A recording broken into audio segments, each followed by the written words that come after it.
qui parle de celui qui répand la bénédiction sera dans l'abondance. Oui, qui bénit? C'est Dieu qui bénit. Alors la bénédiction que Dieu te donne, alors si tu répands cette bénédiction, tu seras aussi dans l'abondance. Si tu donnes, alors tout cela te sera remis. En français, le verbe sera, c'est une promesse.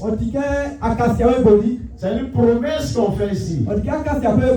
Alors si tu repens, tu seras dans l'abondance. Et si tu arroses, tu seras encore arrosé. Donc ce verset a été mis dans le futur. Si tu obéis à ça, tout va s'accomplir sur ta vie au nom de Jésus. Raison pour laquelle nous allons prendre nos Bibles. Nous allons baser sur un verset. Acte chapitre 20, verset 35. Quelqu'un pour nous lire Acte chapitre 5 et chapitre 20. Et le verset 35. Bien, je lis. Je vous ai montré de toute manière que c'est en travaillant ainsi qu'il faut soutenir les faibles et se rappeler les paroles du Seigneur qui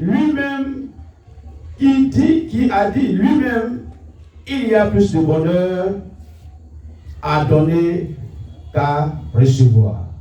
Amen. Donc ici c'est l'apôtre Paul qui est à l'église d'Éphèse, qui est en train de parler aux anciens.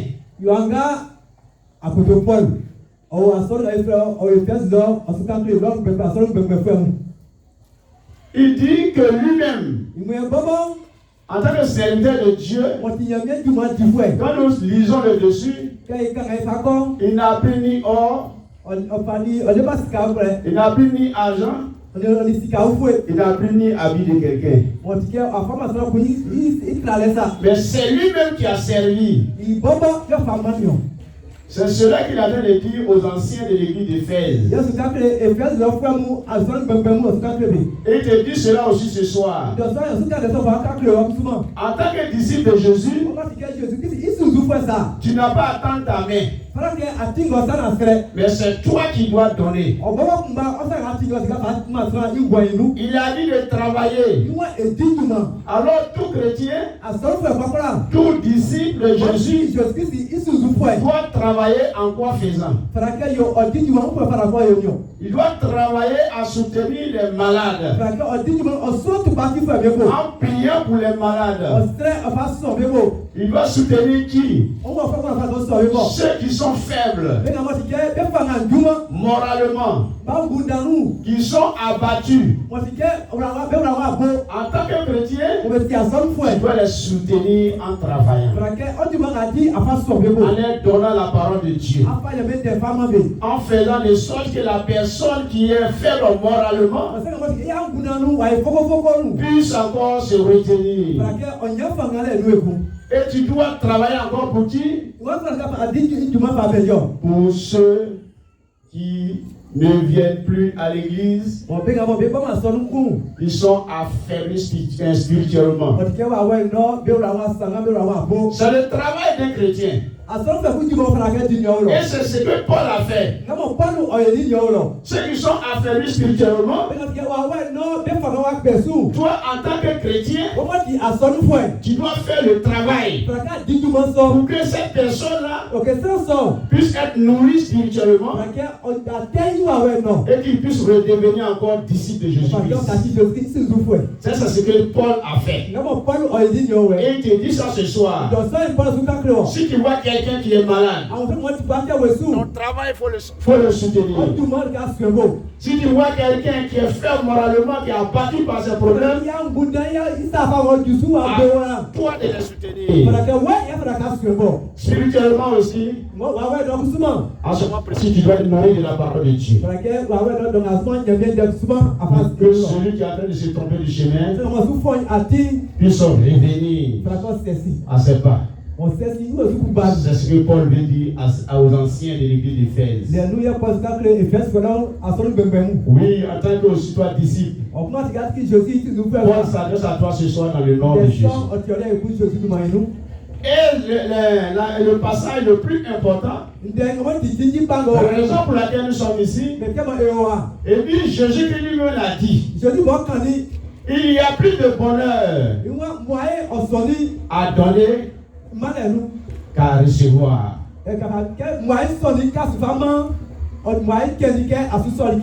C'est le soutènement du message aujourd'hui. Il y a plus de bonheur à donner qu'à recevoir.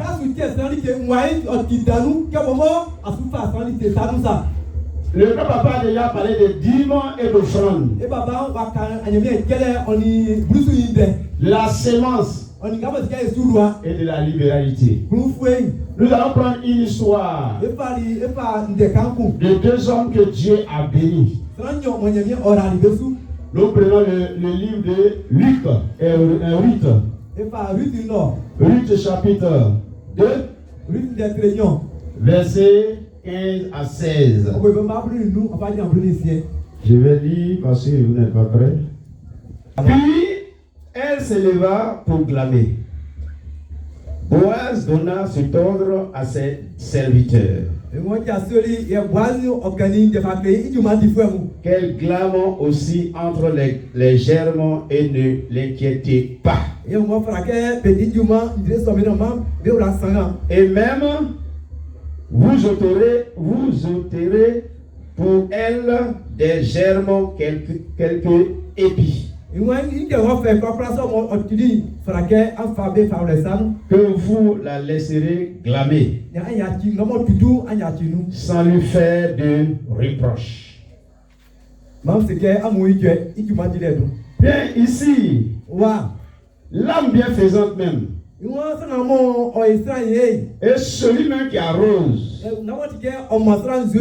Quel est le fondement et la base même de l'âme bienfaisante et celui qui arrose? Je te réponds ici que c'est la foi. La foi en qui? La foi en notre Dieu. La foi en Jésus-Christ. Ce qui te permettra d'avoir l'âme bienfaisante. Ce qui te permettra d'arroser. Sans la foi en Dieu, tu ne pourras jamais faire des biens. Tu ne pourras jamais arroser. Donc ce soir, je te dis, le temps est peu. Donc on va résumer. Je te dis, pour ceux qui arrosent et ceux qui ont l'âme bienfaisante, sont ceux-là qui ont la foi en Dieu. Ce sont ceux-là qui croient à la parole de Dieu. Ce sont ceux-là qui obéissent à la parole de Dieu. Et qui savent qu'en faisant confiance à la parole de Dieu, en donnant, ils vont recevoir. Sans la foi, tu ne peux pas faire du bien. Sans la foi, tu ne peux pas arroser. Donc, quand nous lisons le livre de Ruth, nous avons deux personnages. Mais si nous prenons tout le livre, nous avons trois personnages. Exemple d'un juif qui n'a pas la foi en Dieu. Et exemple d'un juif qui a la foi en Dieu. Celui qui n'a pas la foi en Dieu s'appelle Eli-Melech. Eli-Melech, quand Dieu a mis le peuple juif à l'épreuve en faisant venir une famine, et il y a beaucoup d'Élimélec parmi nous. Il y en a beaucoup. Élimélec, bien que Dieu l'ait béni, il a une femme qui s'appelle Naomi. C'est une bénédiction de Dieu. Il a eu 2 enfants. Ce sont les bénédictions de Dieu. Et il était heureux, il était riche. Et quand il y a eu cette épreuve de famine, Élimélec a pris ses bagages. Il a quitté Bethléem et il allait à Moab. Alléluia. Il y a beaucoup. Nous les chrétiens, on va souvent à Moab parce qu'il y a les épreuves de Dieu. Et la richesse que Dieu lui a donnée, il va perdre cette richesse-là. Parce que lui-même en tant qu'Élimélec va mourir. Parce qu'il n'est plus sous les ailes de Dieu. Et qu'il n'a plus la protection de Dieu. Donc il a quitté sous la protection de Dieu et il allait dans un pays idolâtrique.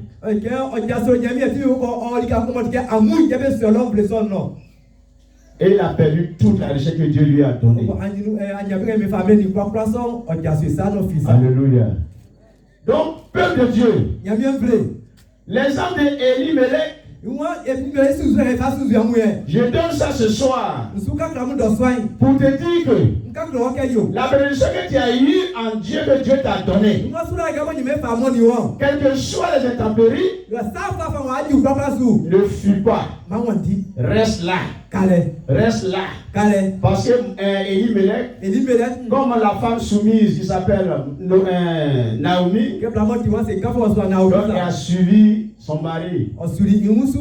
Et quand ils sont arrivés, à son retour, il est devenu veuve. La bénédiction que Dieu lui a donnée, elle allait perdre tout ça là à Moab. Donc, je te dis ce soir que ce que Dieu t'a donné, comme la Bible dit dans Proverbe 11, verset 25, dans la Bible Thompson, celui qui répond à la bénédiction sera dans l'abondance. Élimélec a refusé de répondre. Nous prenons l'exemple comme cancro. Il y a la famine. Dieu a béni Élimélec que de rester là pour s'occuper des chrétiens, pour s'occuper des juifs, pour leur donner de quoi manger, pour faire de sorte que Dieu sache que ce qu'il lui a donné ça. Il répond sur le peuple. Ça n'a pas été le cas. Et il a tout perdu. Il a perdu, lui-même il est décédé. Ses 2 enfants sont morts. Il restait maintenant Naomi, qui était la femme soumise, et qu'elle allait retourner à Bethléem. L'histoire, vous connaissez. Les 2 veuves de ces 2 enfants voulaient venir. Mais il y a une qui a perdu la foi. Mais Ruth a gardé la foi en Jésus-Christ. Et il a gardé sa foi en Naomi. Il faisait confiance à Naomi. Mais à travers Naomi, il y a le Dieu d'Israël. Et que Naomi lui a dit de retourner. Elle a dit à Naomi, ne me laisse pas, ne me presse pas de te laisser et de retourner loin de toi. Où tu iras, j'irai. Où tu demeureras, je demeurerai. Ton peuple sera mon peuple. Ton Dieu sera mon Dieu. Et cette fidélité-là, Dieu a fait faveur à Ruth. Et que Dieu te fasse faveur au nom de Jésus. Si tu es dans la fidélité de Dieu, qu'il te fasse faveur au nom de Jésus. Donc Ruth va arriver à Bethléem, dans le pays juif. Et cela va faire que, comme Naomi n'avait pas de base dans cette ville, comment Ruth aussi a vu sa belle-mère qui est devenue très vieille, qui ne pouvait plus rien faire, comme il avait confiance en elle, qu'elle avait l'amour à Naomi. En ce moment précis, va tout faire pour chercher quelque chose, pour entretenir Naomi. Alléluia. Oui, c'est Ruth qui a pris ce courage-là. Comme il avait la faveur de l'Éternel, alors Ruth va se lever. Il va aller chercher de la nourriture pour venir s'occuper de Naomi. Si tu es fidèle à Dieu, Dieu va t'orienter dans le nom de Jésus. Dieu sera devant toi dans le nom de Jésus. Et en cela, tu vas avoir des bonnes choses au nom de Jésus. Oui, Ruth va aller dans les champs. Ne connaissez pas la région, ne connaissant personne, alors elle va aller en aventure. Et où elle va aller?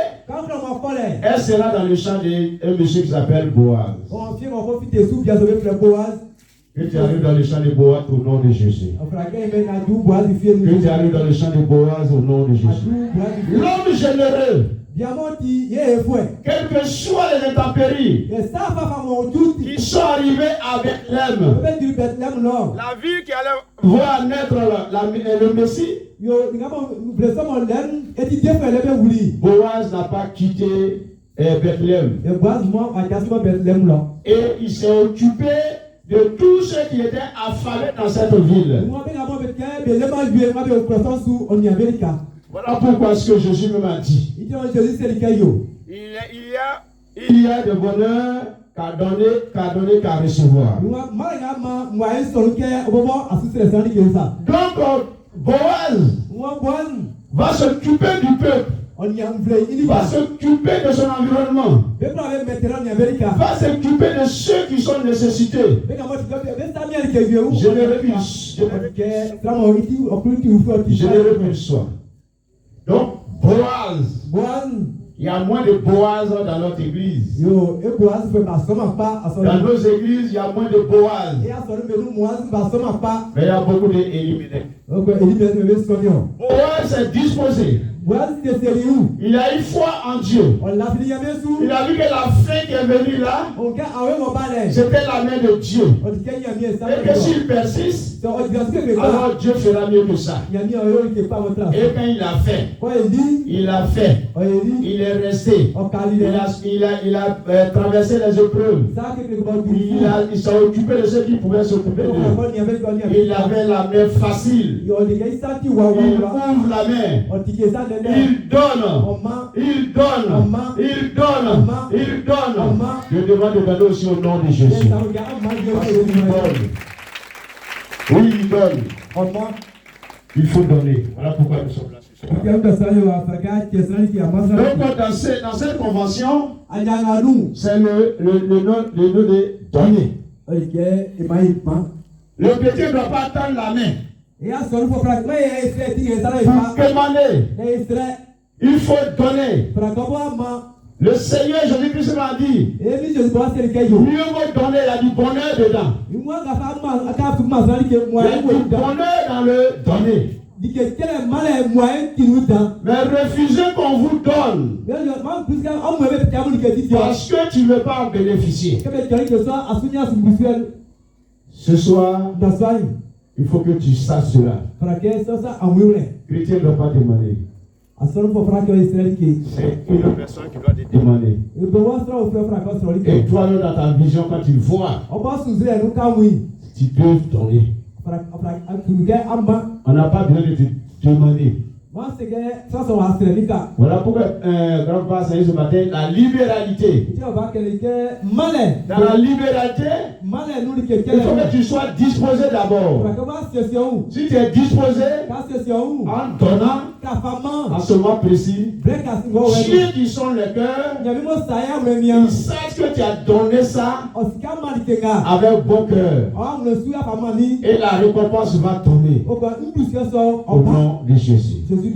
Comme Boaz a fait cela, le livre est long, on va résumer. Boaz a fait cela, et Ruth aussi a fait cela. Les deux personnes, Dieu va permettre que les deux s'unissent. Alors, si tu donnes, si tu donnes et que tu arroses, Dieu permettra qu'il y ait une union quelque part au nom de Jésus. Dieu va unir. Ce n'était pas comment, la possibilité de Boaz d'avoir Ruth. Il n'avait pas le droit de rachat. Mais comme il a donné, et il s'est disposé, alors Dieu va permettre que la personne qui a le droit de rachat refuse de prendre Ruth et que Boaz ait Ruth comme femme. Alors si tu donnes, ce qui ne te revient pas va te revenir au nom de Jésus. Va te revenir au nom de Jésus. Et que l'union des deux va donner naissance à qui? À Obed. Quand nous regardons dans la lignée, dans la généalogie de David, vous voyez que de Obed, nous allons trouver dans cette lignée le papa de David qui s'appelle Isaïe. Et David est né. Et aujourd'hui, on ne peut pas prononcer une phrase de la Bible sans parler de David. Donc si tu donnes, et que tu donnes, tu arroses, alors il y aura des grandes autorités qui vont sortir de ta famille au nom de Jésus. Ta lignée aura des autorités au nom de Jésus. Parce que nous parlons de David. Et David dans la Bible, il a fait beaucoup de choses. Et c'est de David que Salomon. Et l'histoire se suit là. Donc si tu donnes et que tu arroses, en ce moment précis, tu vas voir que c'est toi qui seras le début. Comment Obed et tout aligné, il y aura des ministres, il y aura des grands fonctionnaires, il y aura des grandes personnalités au nom de Jésus. Donc, je te demande ce soir que tu prennes notre possibilité et que tu te organises afin que tu sois Boaz au nom de Jésus. Afin que de ta famille, il y ait des personnalités qui sortent dedans et qui puissent, Dieu puisse bénir ta famille au nom de Jésus. Donc ce soir, il faudrait que le temps pour lequel nous sommes là,